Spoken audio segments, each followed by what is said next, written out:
Injured as a result of other people's negligence for over 50 years here in South Florida. If you get injured as a result of somebody else's negligence, it can be a car accident, it can be a slip and fall, medical malpractice, negligent security. If somebody else's negligence caused an injury to either you or one of your loved ones, give us a call. Our phone number is on our page, our website is on our page, and our email addresses are on our page.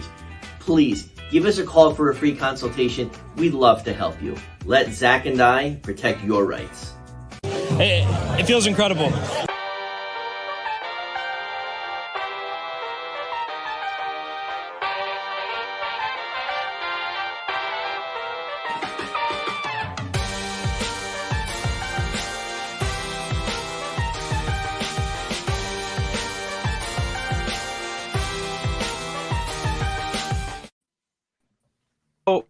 Hello and welcome to this edition of FOF Live presented by Berger and Hicks. As we are here today to give you a great episode of FOF Live, again presented by Berger and Hicks. You can check it out on Instagram, TikTok. Give them a call. We'll have the phone number in the bottom. But we have a great show for you guys here tonight. We have a great upstream for everyone. We have Kevin, we have Isaac, Eli, and our favorite member of FOF, intern Nate. Always great to have Nate on board for a show. And what a stream. We're going to have topics including Ryan Weathers, Braxton Garrett missing potentially opening day, is six back, and Patrick Monteverde getting cut from spring training. But to start, let's go ahead and talk about what is going on with Mr. Tanner Scott. Again, a little bit of a curveball to start the beginning of the stream, but I feel like this is something crucial to talk about because how poor he has been performing. Isaac, Kevin, you guys have been there the most in terms of covering spring training. Whoever wants to go ahead and start off this topic and go ahead. But Tanner Scott, 94 ERA. I don't think that's pretty good to have one that high. Kevin, Isaac, just with Tanner Scott, what is happening with him? It's just something that's going on in spring training. Is it a mental block? Just a kink in terms of just how he's throwing it, or is just something maybe that could potentially bleed into opening day? Well, he lowered his ERA actually down to 72. He has finally completed an innings pitch in his 3 appearances. I think it's been 3 games. I think the major worry is just the lack of strikeouts because Daniel, he looked really good in his live BP sessions. His velocity was there from what I understand, all 3 Grapefruit League outings. It's just he's not finding the strike zone whatsoever. Skip mentioned the fact that Tanner is someone that likes to pitch as often as possible, likes to pitch every single day. And in Grapefruit League play, as well as in the regular season, you're a closing pitcher, you're a relief pitcher. You're not going to get that inning or 4 outs every single day. And in this Grapefruit League scenario, I think he went 4 or 5 days in between outings. So maybe give him a break there. But just the one strikeout, I should say, is a little bit worrisome. But there is so much time until the regular season. I'm sure he'll get it all figured out. And no, I don't think this will bleed into the regular season because I hope not. Because, boy, the Marlins will have a big, big problem if Tanner Scott is not last year's Tanner Scott. Yeah. To jump off of what you mentioned about the velo, it really is. That's not the big issue here. I think he's been averaging a little over 96 on his fastball. Last year was a little like 96.5 during the regular season, that phenomenal regular season he had. But as you point out, I mean, the lack of swing and miss is pretty jarring, even when he's throwing that hard. He is a guy that is pretty reliant on his slider. And I guess you could say that this most recent outing was his best one. He was hurt a little by the defense behind him. Otherwise, may have had a better chance of actually completing an inning in this one. But still, 3 appearances combined, only 1 K so far. And this most recent outing, not exactly against the toughest Washington Nationals lineup under these conditions. I was somebody that's just entering spring. I was worried about him regressing quite a bit from where he was last year. In his career, he's just been really inconsistent, and his lack of control has really taken away. It's limited his consistency throughout most of his career, with last year kind of being the outlier season as well. So my opinion has not shifted even one bit from the spring outings. It's just that entering this year, I thought that the expectations on him to be the surefire closer of this team. I think that was a little bit of wishful thinking. It's possible, but it's not a guaranteed for a guy that's just been so erratic throughout his career.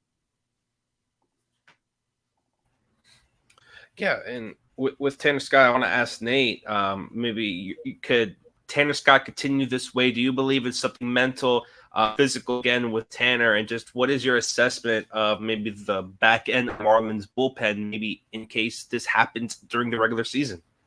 Yeah, it could be mental, like Isaac said, like Skip mentioned. Always been a streaky guy, you know. Feel like the more he pitches, the better he does. My main concern with him is the walks. Gave up against the Yankees no hits, but he just walked a guy in. Not what you want to see, especially from a guy like Tanner Scott, who had the problem in 2022, really couldn't find the strike zone, and when he struggled last year, couldn't find the strike zone. But like Isaac said, I don't think it's going to affect him that much. Get back into a rhythm, and by the time we're playing in Pittsburgh, should be back to the Tanner Scott of last year. Maybe just come down to reps at the end of the day as well. I mean, I think Skip kind of mentioned it. He wants Tanner to throw as much. It's his fault, I guess he said, but it's just now throwing as much as possible, and there'll be another wave of cuts soon enough, and that'll open up more opportunities for the starters to get more reps in, and that could just be the case as well. Yeah, and with this bullpen, they're going to be, of course, out an arm because AJ Puk looks like he's going to be in the starting rotation. Just how incredible he's been performing so far this spring. He's even, we can get this a little bit later when we're giving prediction time, of course, our starting five. But he's doing better than what starting pitchers have been doing last season for the Marlins, and he's doing better than some guys. Could go out there, he's doing better than Trev, doing out there than other players who should be in the starting rotation. But AJ Puk has certainly earned himself a spot in the rotation just because how dominant he has been. Eli, with AJ Puk, if there was a percentage on him being in a starting rotation, is it above 90%? I'd say that's about right, that number, because that factors in the potential for a wacky injury to happen in the next few weeks. I think that's about right. I made this graphic because I was going to do a whole pod about Puk, and I didn't get to do it. Why I'm so sold on him as a starter, even though it was something that frankly was not on top of my mind until the offseason, until we heard that the Marlins were going to try him out as a starter. The big surprise has just been the pitch mix changes. Last year, he was mostly a two-pitch guy. It was just a four-seam fastball and a sweeper. And that was about it. And both of them were pretty good at times, especially the sweeper. There was a little inconsistency in the middle, but it was like a conventional reliever package. And now you have this in his 2 appearances this year, 5-pitch guy in both of his outings, even brief appearances, where it's the four-seamer, it's the sinker. He's he scrapped his changeup and turned it into a splitter. That looks pretty nasty. He still has a sweeper, and he also has a cutter. They label it a slider, but he has a cutter too. And if you look really closely at this, there are times where he's throwing all these in the zone or really close to the zone. So not just that he has this really deep pitch mix, but that he can actually do things with them and throw competitive pitches with them at different times against different sorts of batters as well. On a per inning basis, I am all in on him being not just in this rotation, but pretty comfortably in it until maybe he runs out of innings. Really, the only concern is his injury history and also his lack of workload historically. It's been 5 years since he had any substantial starting opportunities, and that was in the minors. So even if things go perfectly for him, I don't think he's making 32 starts this year in the majors. So it's more about, if you're the Marlins, you absolutely have to milk this for every moment you have him in this position, because this is a scenario that, again, was not really at all in consideration last year immediately when they acquired him. And now all of a sudden it is, because of his ability to expand his pitch mix. We'll see how well he maintains his velocity as he goes deeper into his starts. But so far, really, really, really, really good for Puk. Yeah, and on top of that, it's just how good the pitches have been, the new pitches especially. I mean, there's a lot to like from AJ Puk. The velo's there. Now it's just going to be about how many innings he could give in a game. I mean, essentially you would hope he gives you 5 innings a game. And again, I think kind of what Eli said, he's not going to get 32 starts, anything like that. And you still have a Ryan Weathers who's pitching very well, and we'll talk about him soon. But what you thought kind of felt like the locked rotation, kind of everything changes now with Brax being not going to make it to 4 opening days. So you could go with Puck, and I know we saw the tweet from Craig today that said Puck is the favorite to be that number 3 starter. But again, Ryan Weathers using that swingman role. He's been looking very good, and he looked great yesterday against Houston. Yeah, with AJ Puck, maybe one thing is maybe the quality of hitters he's been facing. You could say it's some of his outings. The players that he is facing are guys, maybe some starters, but majority maybe bench guys, prospects. Were you guys looking at AJ Puck? Do you believe there might be a dip or a decline in terms of his output when he is going against multi frontline starters and seeing them 1, 2, maybe even 3 times in a game? Or do you guys think maybe he'll be fine because he does have the starting pedigree back coming up in the minors back at University of Florida? Or do you think maybe he won't even sniff seeing the lineup a third time around? I think seeing the lineup multiple times is going to be what I'm looking at the most. Obviously, spring training, everyone's facing some NRI, some prospects, some veteran journeymen trying to make teams. And also you got to remember those guys are trying to make the team, are more motivated sometimes than the everyday starters. So I don't know why we're looking at Daniel, but yeah, no idea. I think when I went to type something in the chat, I pressed that button and it popped. My bad. Continue. Well, brought in more viewers. So that's all that shout matters. out to over 200 people watching. This is probably the most we've had since ever at a maybe trade deadline. Luis Arraez is getting it, but keep pumping it, retweeting it. We're not happy until we get 100. Touch on the AJ Puck. Yes, I'm very intrigued to see what he does when he does face a lineup inevitably for the second time, deep in the second time, and that third time. Is it going to be like Jesus Luzardo, who can do it really, really well and get into the 7th inning, or is it going to be more of a Trevor Rogers situation where maybe you lose a little bit of velocity heading into the 5th and 6th inning? I'm just very intrigued. I know he grew up as a starter. He was drafted as a starter, and they were planning on stretching him out. The A's were for this year. So I am intrigued to see what he can do. But like I said, I wouldn't worry too much about the quality of competition he's facing right now because everyone is facing it. But I am intrigued to see once he gets to 60, 75 pitches to see if these numbers stacked up. And remember, he has walked 3 guys, I think it was. Is it 3? Yep. Yeah, 3 walks in 5 innings pitched. He's struck out 9, so that's great. But I would like to see the walks stay balanced there for a little bit and see how it goes. And I think you mentioned it too. I mean, it kind of feels like this was bound to happen at some point with him becoming a starter. They were going to do it in Oakland. It didn't happen because of the trade. He comes to Miami. They must have seen something in him throughout the season that told them that he could possibly be a starter. And now that's going to be the case. Again, I mean, this guy's looked nothing but great. And I think you did touch on it well, Daniel. These haven't been the greatest lineups either, aside from maybe Anthony Volpe on the Yankees. I mean, the talent really hasn't been there. So we'll see now against whatever his next opponent is. That may be this next week coming up, or this weekend.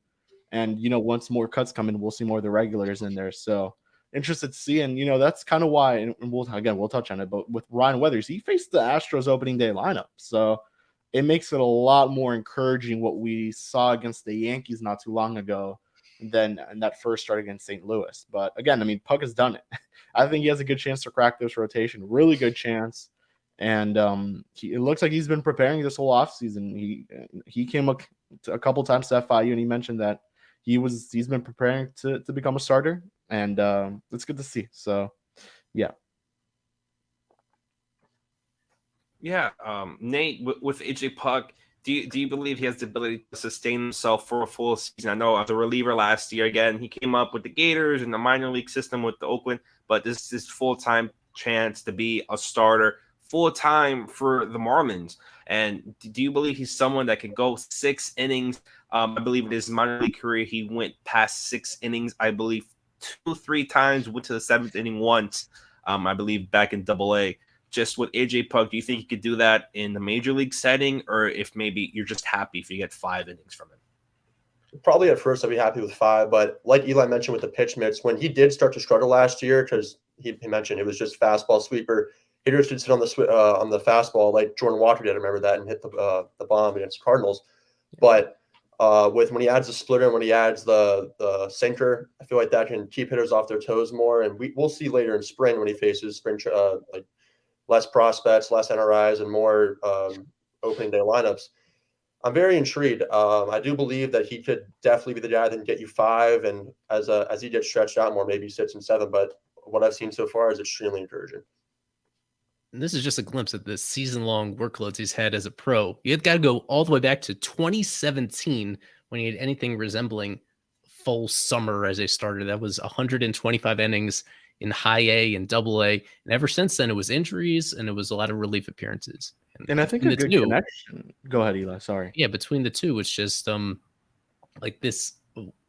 That's the thing, is I don't think, even as a fully developed manly man, someone who's going to turn like 29 years old, you don't think of those guys as being babied in any way. With him, I think I'll be fascinated to see how exactly they manage his innings. We saw last year with Yuri, that was one where there was no precedent for him pitching a full season, but also because of how young he was, like it was pretty clear that they had to set a line or just a general area that he wouldn't go beyond. With Puck, like this is just a really unusual situation. So I don't think anybody has all the answers, at least for right now. When you have a good thing going, I think you just ride with it.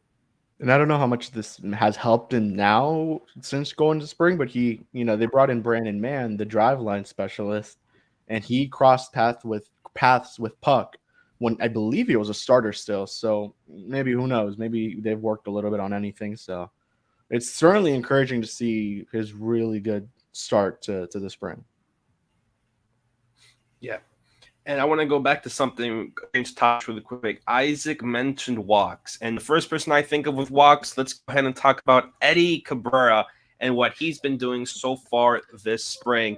With AJ Puck, his last game, you mentioned, I believe he had a couple walks there. I believe 2 walks. And then you go to Eddie Cabrera in 3 innings, had 0 walks. He's been winning walks so far this spring. Looks like a completely different pitcher than we've seen the last couple of years. Looks like that prospect we all hoped for to go ahead and become an ace. That Sandy, you could say Sandy 2.0 in Eddie Cabrera. Isaac, when I think of Eddie Cabrera, I think of not just walks. I think of yourself, Isaac. You are his number one supporter. You're for him staying in rotation, not trading him. And Edward Cabrera this spring, what have you seen? Yeah, the rumor has it that Bendix had him dealt, and then he listened to Fish on First Live and heard my thought on it, and he decided not to send that trade in. So with Edward Cabrera, he's looked great. The velocity, the stuff is all there, which is the number one important thing for him. And then right after that, it's the walks. Like you mentioned, Daniel, not a single base on balls in 5 innings pitched. He's giving up some contact. He's giving up 6 hits in 5 innings pitched. Some of those hits were tough luck, jam shots that got through the infield, that reached the outfield. He hasn't really given up a barrel yet. I think it was just maybe 1 so far this spring. Unfortunately, I didn't cover his second outing this spring, but he's looked great. And like I mentioned on the previous stream, this is really his first major league spring training where he's no restrictions. He was there on time. He's healthy. And I think that's going to be huge for him. Look how Ryan Weathers is pitching. Look how well AJ Puck is pitching. And I think Cabrera obviously has better stuff than all of them. I think he has the best stuff in the entire organization. And if he can just be 20% better when it comes to his control, that's a guy who, if he gives you innings, 160 innings pitched, there's no reason that guy cannot be a number 1 starter on half of the big league staffs. I don't know, for anybody that may have saw this from our boy Peter Pratt, he's just trolling people a little bit. This is not a real thing in terms of his actual measurables during spring, but it just gives you an idea of how really it's not all that far removed from the reality here, which is that awful control has held Eddie back, especially last season. It's been more than that. I've harped on this before about why I'm kind of skeptical about him as a starter, that I think is durability and just his overall coordination, the repeatability, lack of repeatability with his delivery. Like I still have concerns even regardless of this stuff. You just have to admit that the one thing that everybody knew has been the issue, has been the walks, and the fact that he's now made it a couple outings without allowing a single one, that it has to have you highly encouraged. It would certainly, in seeing him so far, I wouldn't necessarily put my finger on anything that has totally changed with that. But from what we've heard, they had serious negotiations about trading him this offseason and ultimately didn't get what they thought he was worth or what they thought they would be comfortable with moving on from. And at this point, like, yeah, I think that's a defensible position. I was never of the opinion that you got to get rid of him no matter what. I just thought this is not somebody that I necessarily trust to boost his stock from where it is right now. But now that they're now this close to the regular season, that they've had, as we'll get into, Braxton Garrett, he's going to be out of the mix for at least the very start of the season. Like, if you're in this situation, you might as well ride it out. And if they feel like there's been some sort of breakthrough here, then that could pay off in huge, not just for this year, but in years beyond that. Like, it's been a really exciting start for him. I'm not quite as sold as I am on what I've seen from Puck. And the leap we've seen from Ryan Weathers, even in his outings, has me a little bit more confident. But that being said, this whole rotation, with the exception of how Luzardo pitched today, ironically, outside of that, the rotation has been as good as anybody's this spring. It's been a whole bunch of different guys in a lot of different settings that has to have you really thrilled about not just the top 5, but even the depth beyond that. Over the course of the season, this group looks really incredible. And the repeatability of Edwards' motion, I just don't see why that just can't be solved a little bit. Because, like I said, he's just dealt with things every single year, and it doesn't seem like a clunky, herky. It's a very smooth delivery that Cabrera has, and it's something that Mel Stoudemire Jr. can't fix and create the repeatability for that wind up. And I just love the comparison to Sandy. Just obviously, I don't want to do that, but if he just strikes out a little bit less guys, he struck out 1 per 9 and he's got 5 Ks. Yeah, I don't mind if he strikes out 7.5 per 9 and walks 3.5 per 9. I think that's around where you're also being more efficient. And that was a big problem with Edward last year.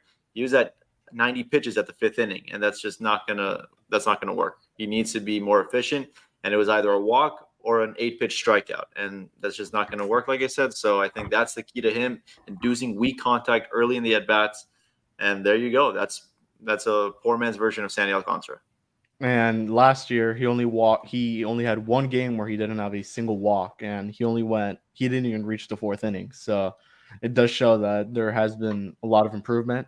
Now he's not getting much swing and miss, which kind of goes to Isaac's point, where maybe he can be some sort of poor man's Sandy, which would be honestly would be what you really want, especially from a guy who went last year getting sent down midway through the year.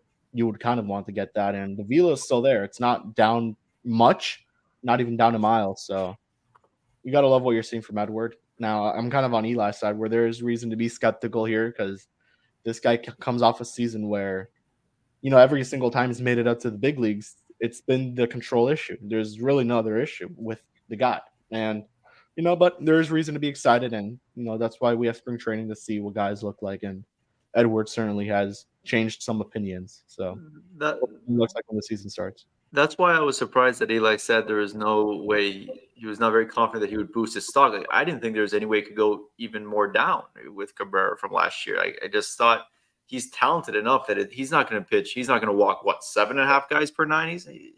I think it only could go up from there, and that's why I thought that was one of the reasons why I thought it was a mistake to even dangle him for trades unless someone overpaid. I'm glad they waited for someone to, and no one ever did, so therefore they have him. But I thought it really shit would have to hit the fan for his value to go down even more than it was after last year. They didn't even use him in the playoffs. Yeah, and the other player I want to mention right there under Jesus Luzardo, a lot of people have been, I don't want to say surprised, but impressed by how he's been performing. Is Ryan Weathers. You're looking at it right there.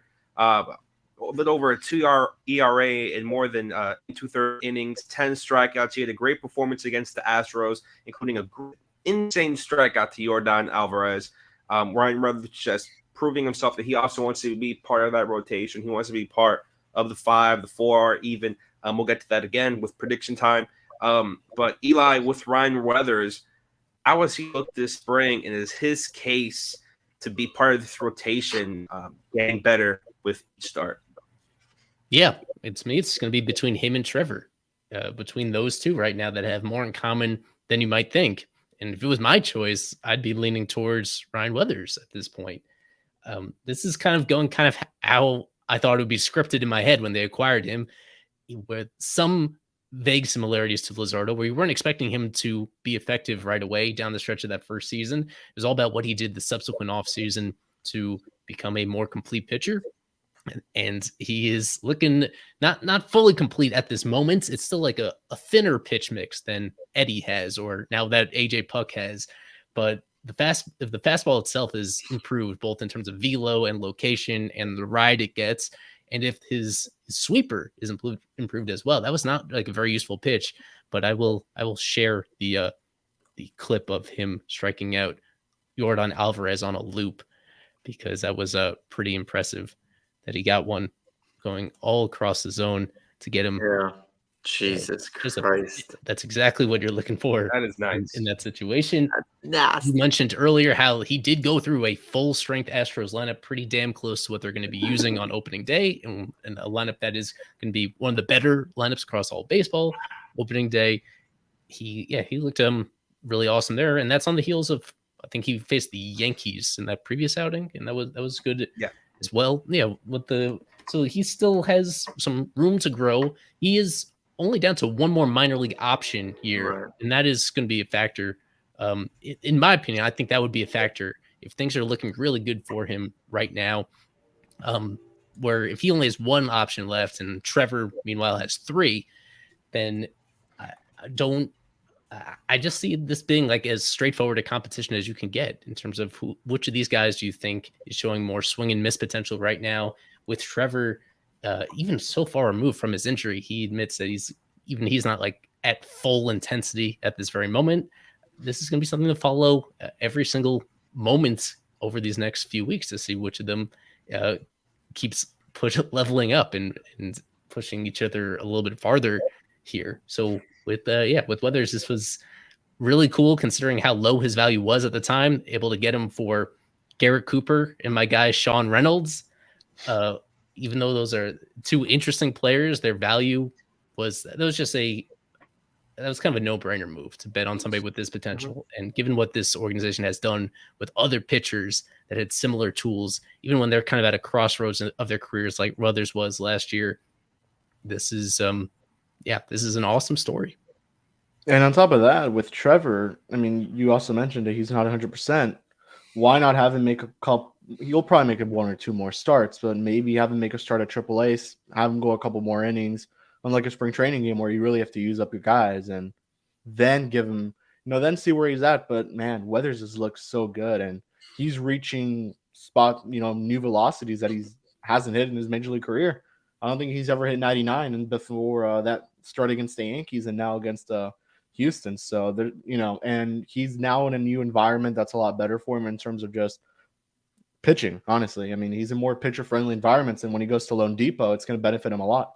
He didn't pitch a single game in Miami, I believe, so it'll help him that he's going there. He only pitched in Texas and Pittsburgh, I think, and San Diego, funny enough. So he didn't. I don't think he pitched in Miami. He's going to have that chance this year, hopefully, and he definitely does deserve that rotation spot over Trevor Rogers right now.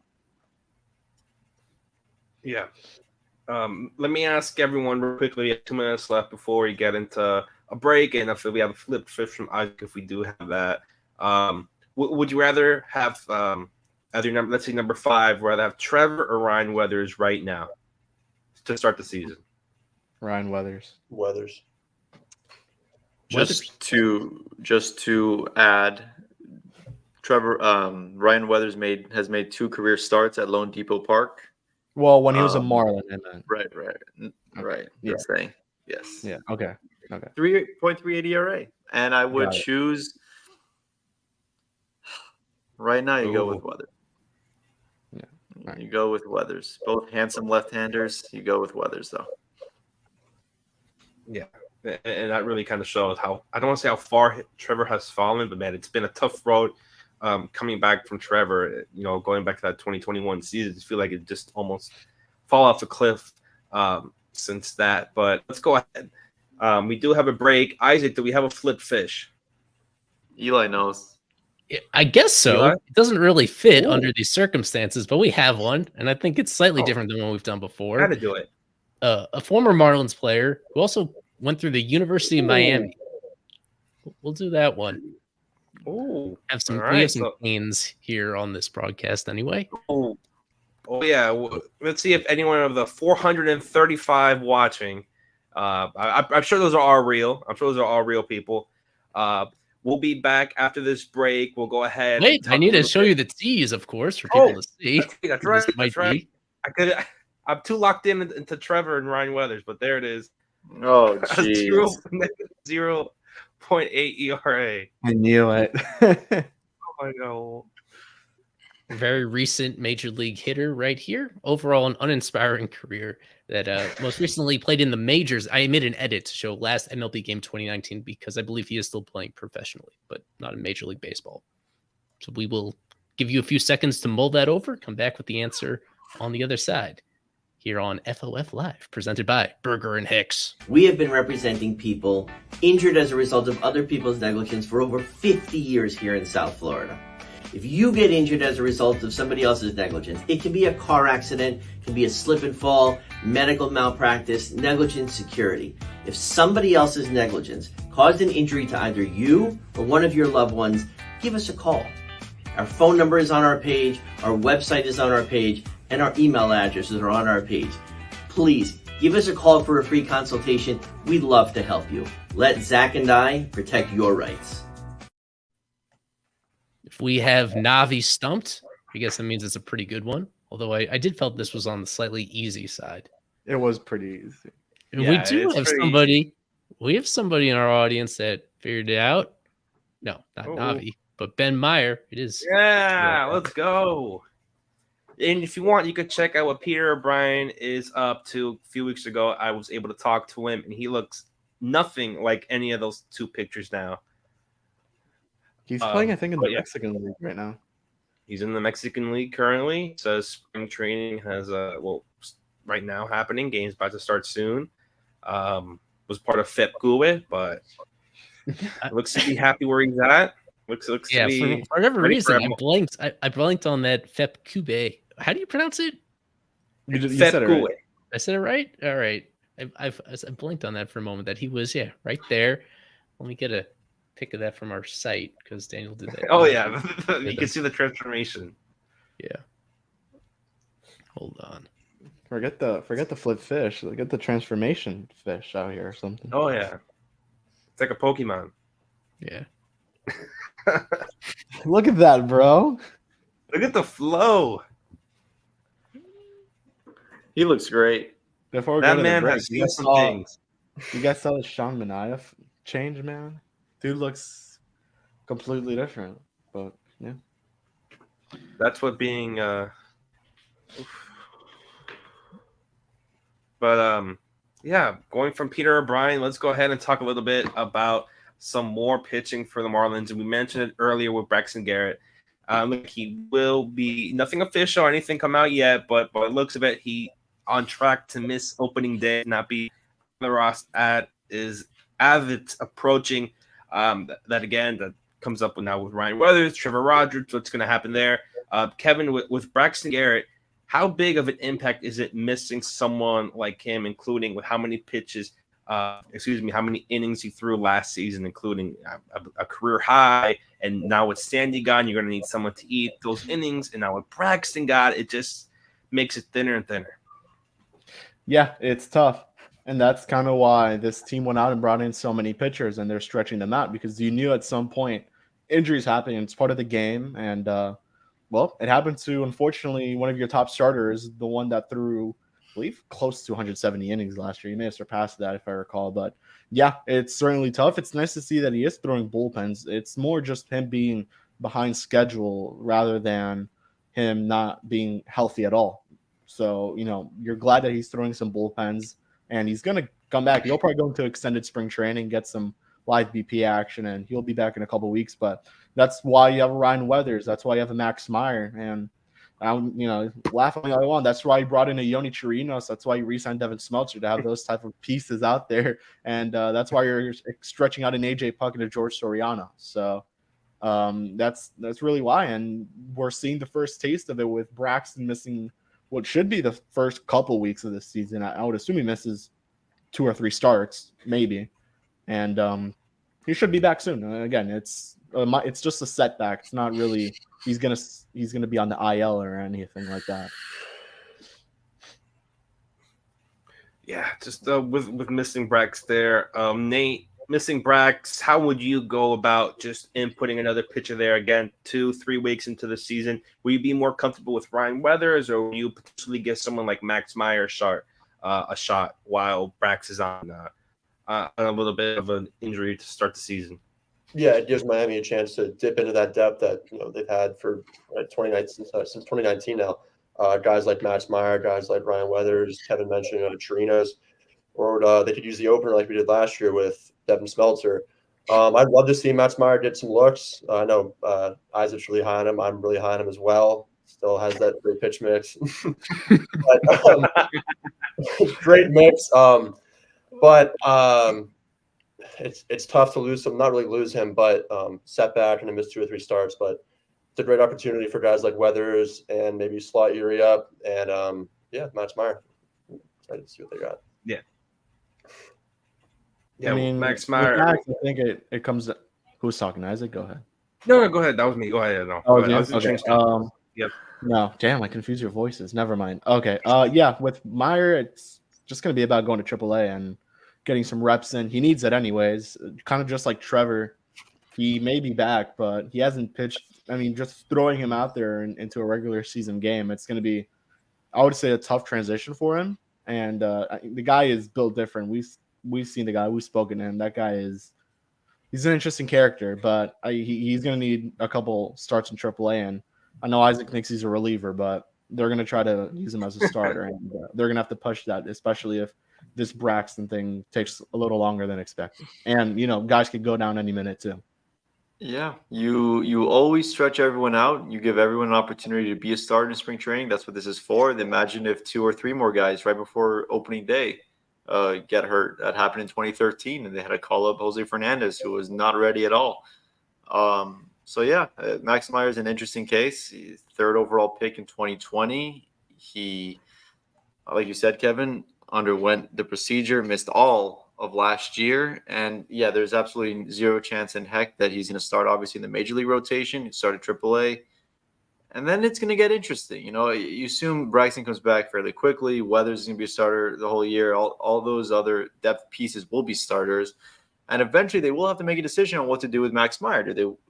Are they going to keep trying for him to be a rotation piece? Or do they say, you know what, I think we're going to maximize his pitch value in the back end of the bullpen? And personally, it depends if you're dangling him in trade rumors, because then, you keep him as a starter. But for me, if you're adamant about keeping this player on your team, you're going to put him on the major league roster at some point permanently, that guy would be such a lights out reliever. And it's not that he can't do it as a starter. It's just he's not oversized. He doesn't have many pitches.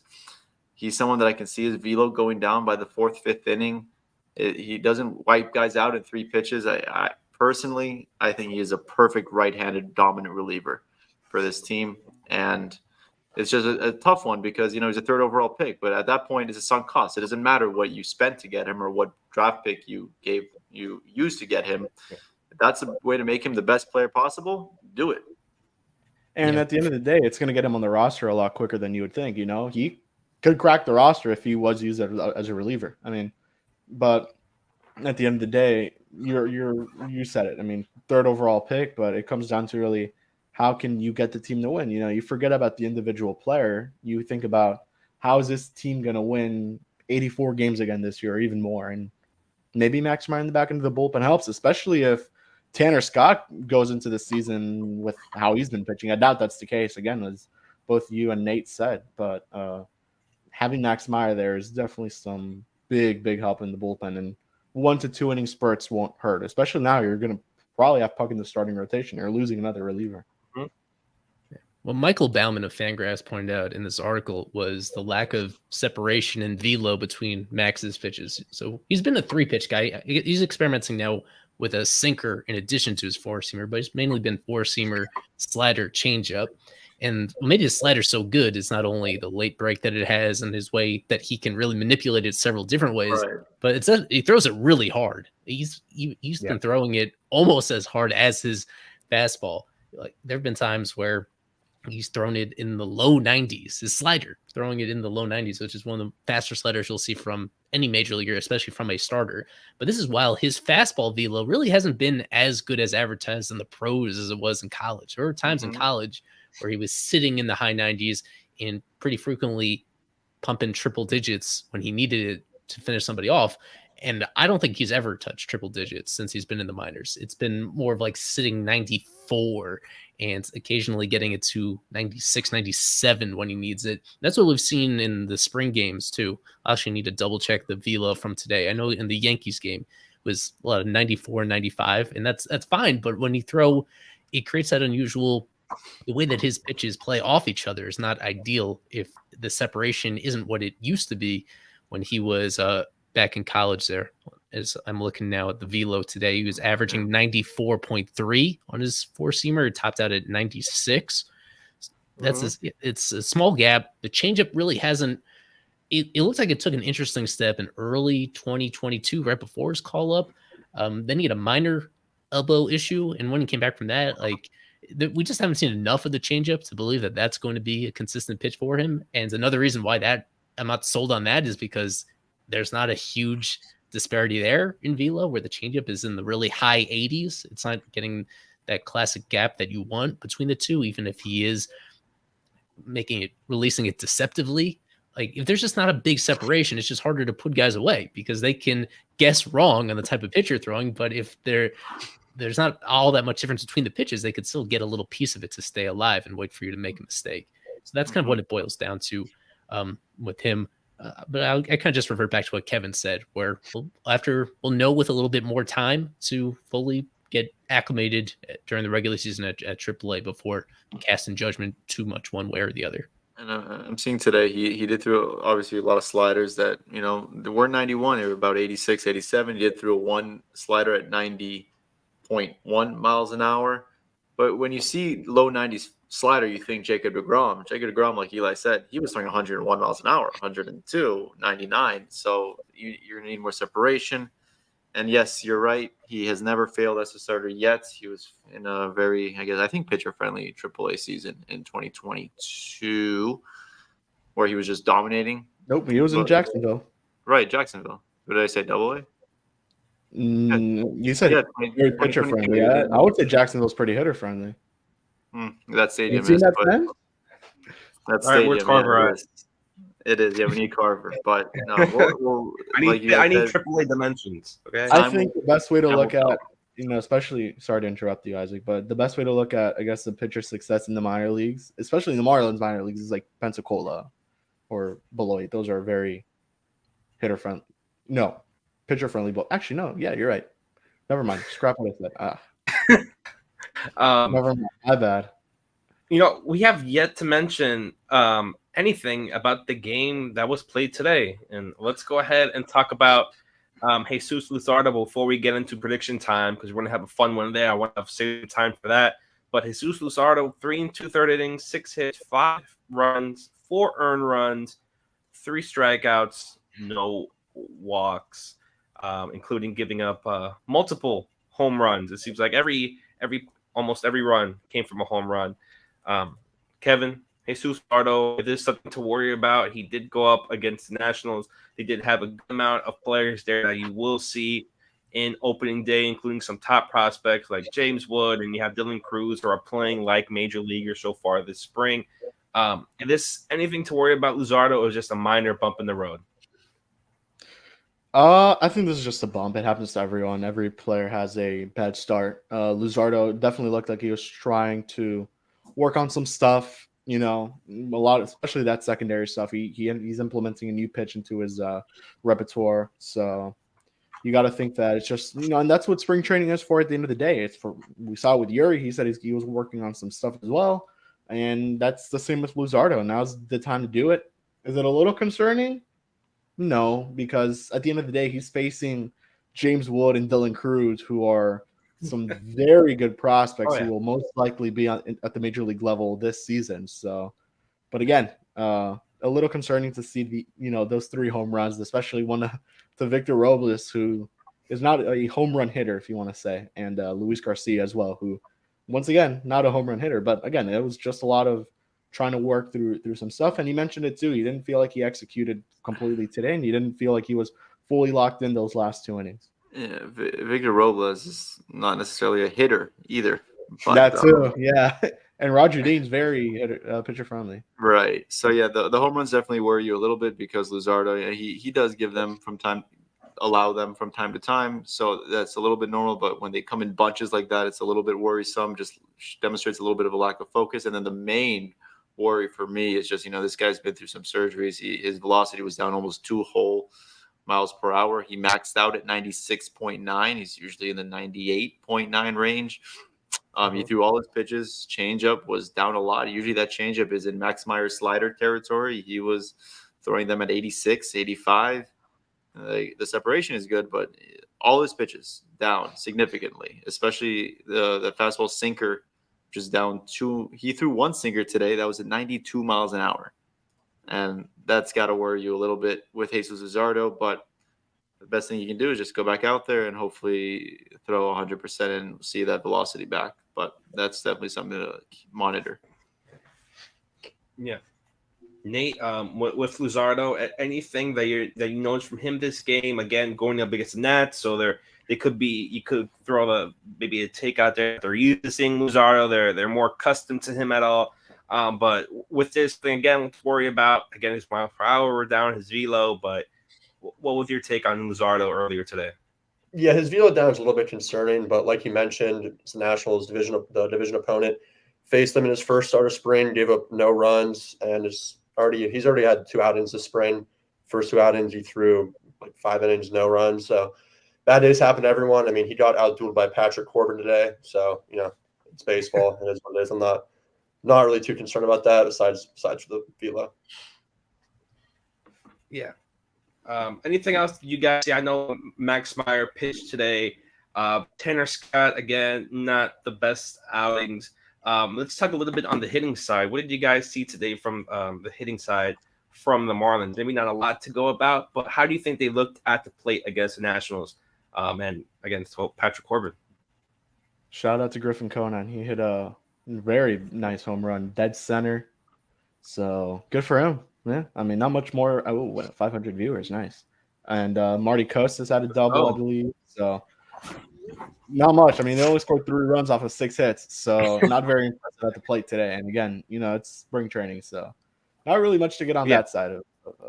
Well, it should be pointed out that this was supposed to be this opening day rehearsal. The initial lineup looked awfully close to the full strength lineup, and then because of the weather, they pulled out all the outfielders. That was kind of. I don't know if I've seen that specifically before, where you take out all the outfielders who were supposed to be in there and just put in minor leaguers instead. And so coincidentally, one of the minor leaguers that went in there at the last moment, Conine, he's the one that provided most of the runs in this one, with Jazz and DLC and Jesus Sanchez coming out there. Luis Ariz continues to slump this spring, has just 1 hit. Avi Garcia continues to slump this spring, has just 1 hit as well. But yeah, just overall, the offense hasn't really done a whole lot this spring, all things considered. So that continues to be, something to keep an eye on. All the home runs coming from really unsuspecting places. There were 2 from Tristan Gray early on. There was 1 from Jonah Bride yesterday, and now there's 1 from Griffin Conine, and that is it. That's where all the long balls are coming from with this team. They were in a similar spot last spring, and it's really weird to look back on that because offensively those struggles did carry during the real season, but yet the team obviously won most of its games and was really accomplished overall. So there's not really much you can glean from it. You just look for guys looking healthy and looking athletic. Just going back to yesterday, I want to shout out Nick Gordon and a really good catch he made in center field. The way that the team is shaping up, Nick Gordon is going to be the backup center fielder when he's not already in the lineup in one of the corner spots or on the infield. I mean, he plays a bunch of different spots, but that is just, if you look for things that are different, that's kind of what you want to focus on, things that could be different from last year to this year. And that's what stood out. What has also stood out is the pickoffs. Again, this is not today's game, but yesterday's game, there was another Ryan Weathers pickoff. Marlins lead the majors in pickoffs this spring. And why is that important? Because this team was terrible at controlling the running game last year. And part of that is it's not all Jacob Stallings' fault. All right. It was somewhat Jacob Stallings' fault. It was also a little bit on Fortes. And it was quite a bit on the pitchers being slow to the plate. So anything they can do to eliminate base runners. We should have mentioned this with the Eddie section, because Skip specifically called it out with Eddie that he was quicker to the plate than he was last year. All his deliveries from the stretch being 1.4 or less, 1.4 seconds or under. And that's kind of the mark you look for, where for a lot of these base runners, their cues to steal just depend on how long that pitcher is timed taking to the plate on their throws from the stretch. And with Eddie last year, there isn't a big reason why they allowed, forget about success rate, but base runners tried to steal against him so often because he was slow right there, and it gave catchers less of a chance. So that's one thing, even beyond him throwing strikes in the main aspects of pitching. Like, that's something subtle that even when he does allow base runners inevitably to like keep them in place and prevent things from really snowballing on him, being quicker to the plate, that's one of those tangible things that it looks like he's put in some work to do, and it was promising to show up at least in his most recent outing. And very quickly before we go into prediction time, because I do think that'll be a longer one. Shout out to Jonah Bride. He's actually having a pretty good spring. I know he hit one of the lone home runs. Yeah, roll your eyes, sure. One of the lone home runs. He's only struck out twice. He has 5 hits in 14 plate appearances, 1 home run, 3 RBIs, 2 walks. I'm not saying he's going to crack the roster, but he's been pretty good. He deserves a little shout out there. I mean, when the Marlins bats have been like Trey Mancini, some guys deserve more shout outs. Kevin Olden, Trey Mancini there. Speaking of another guy that I think deserves a little shout out, I know Eli mentioned it already, the home run that Griffin Conine hit today. Skip spoke very highly of him. I think it was today post game. It was good hitting off Patrick Corbin, lefty, and it was a slider going away, and he adjusted. It was a bad pitch, but you know what good hitters do? They hit those mistakes, and he adjusted and hit to left center field. He hit it out of the ballpark. Like you said, Kevin, not an easy park to hit it out of. He's got as much power as anyone in this organization. We all know the problem with the strikeouts, but it was good to see him get some success.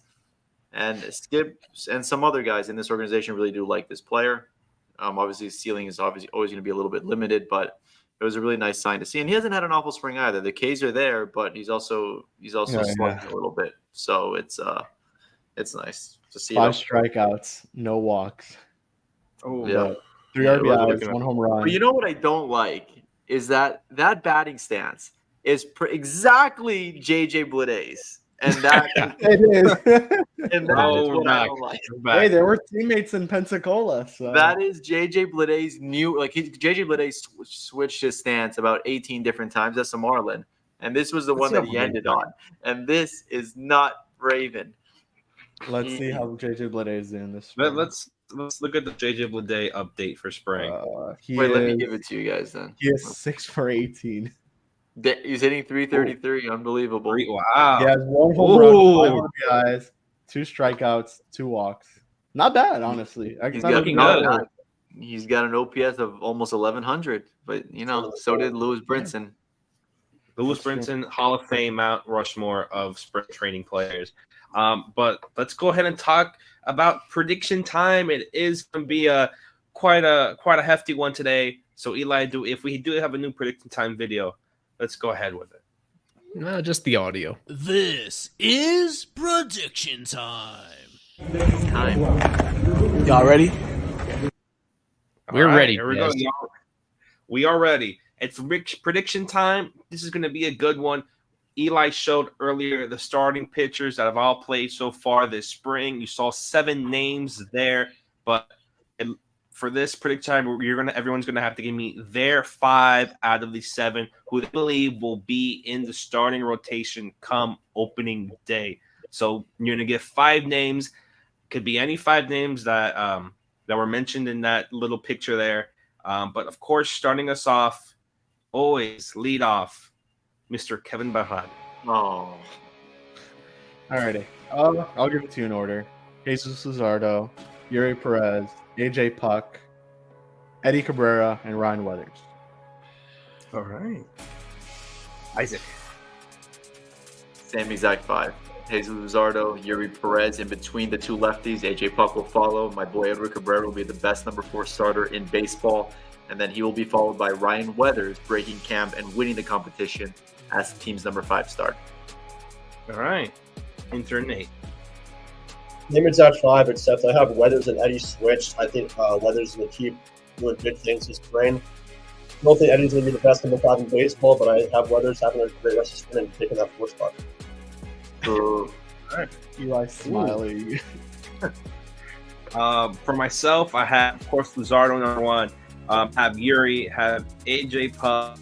I used to have Trevor Rogers, but I'm going to go ahead and put Ryan Weathers. You guys have sold me on Ryan Weathers. Just looking at everything he's been doing so far, screams that he needs to be a starter. So Luzardo, Yuri, Puck, Eddie, and Weathers. Last, surely not least, Eli. I'm on the same wavelength as Nate. Edward Cabrera, number 5. You're lucky you're here, Eddie. Out of options, but we'll give you another chance in the rotation. All right. Let's see if we can keep this going into the regular season. Weathers, Ryan Weathers, number 4. AJ Puck, really strong number 3. I have high hopes for him as long as he stays healthy. That's a big if, of course. Yuri Perez at number 2. Wouldn't be a surprise that he has a phenomenal year when all is said and done. And then still riding with Jesus Luzardo as the ace of this rotation, regardless of what happened in his most recent outing. That guy is still very much a stud. All right. That's going to do it here. And it looks like there's one thing we all agree on is we don't think Trevor Rogers is going to start in the rotation. Who knows? Who would have thought that a year ago, 2 years ago? Is anyone here surprised not hearing Trevor's name? Well, what I want to clarify from my perspective, I don't think you guys are thinking about this, but I do think the options part is relevant, that Weathers has just 1 remaining, and you don't want to burn it if you feel like he's ready to contribute to the big leagues, whereas Trevor has all 3. They kind of bent over backwards in 2022 when he was so bad for the first half of the year, and then when things bottomed out, he had a back injury, and that put him on the IL instead of using that option. I don't know if that was, we don't want to revisit that and speculate about that, but puts him in this position where he has all 3 to go. He's a little older as well. He's more service time. So like, you're probably not going to end up using all 3 of those anyway. And I don't think it's a done deal. Right? And even if we all agreed on this, I don't think it's a lock one way or another. Still have to see how things go these next few outings. It is a very good problem to have, because no matter what, you're going to be needing all 7 of those guys and all 8 once Braxton is healthy. And like, you're going to need all these arms over the course of the season. It's just a question of that internal, ongoing debate about whether you trade one of these guys that have a lot of value and you trust Yoni Chirinos or Patrick Monteverde, or if you go deeper and trust one of those guys to fill things out. It's a fascinating question about how to manage the assets, but they do have a ton of pitching assets right now. Yeah. Well, that's going to do it for this episode of FOF Live, presented by Burger and Hicks. You can always check them out on Instagram, Twitter, and you can call them after this stream. For myself, Daniel, for Kevin, for Isaac, Intern Nate, for Eli, this is FOF Live, again presented by Burger and Hicks. Go Fish.